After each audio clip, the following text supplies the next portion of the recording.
नमस्कार. मॉर्निंग चालू झाली ह्या चिल्ली-पिल्ली बरोबर. ह्या लोकांनी तर इथे एवढी धमाल केली आहे. बापरे! कंटिन्यू मस्ती, मस्ती आणि आम्ही सगळे लोकं मस्त एकदम पडून आराम करत होतो धमाल. नंतर आमचा प्लॅन झाला, की इथे नियरच एक कर्जतला वॉटरफॉल आहे तिकडे जायला.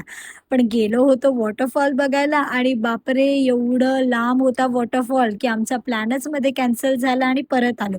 पण जाताना काय अमेझिंग क्लायमेट यार! म्हणजे मुंबईपासून ना थोडासा तुम्ही मध्ये पावसात ब्रेक घेतला पाहिजे आणि गेलं पाहिजे. आणि एवढी छान शेती होती, शेताच्या बाजूला घरं होती, मंदिर होतं. खूप मस्त होतं. सो इथे मुलांनी थोडंसं त्यांचं फोटो सेशन वगैरे केलं आणि आम्ही आलो परत विलामध्ये. आणि आज ह्या 2 मुलींना काय झालेलं माहिती नाही. बिचाऱ्या उज्ज्वलाला जरा पण सोडत नव्हते. पण हॅट्स ऑफ आहे हिला. हे 2 दिवस अजिबात कंटाळली नाही ह्या मुलांना. आम्ही बीइंग अ पेरेंट्स ह्यांना कंटाळून जातो, पण आज ह्या मुलांनी तिला खूप त्रास दिला. आणि थँक सो मच उज्ज्वला, की 2 दिवस एवढं छान प्रेम आणि सांभाळल्याबद्दल.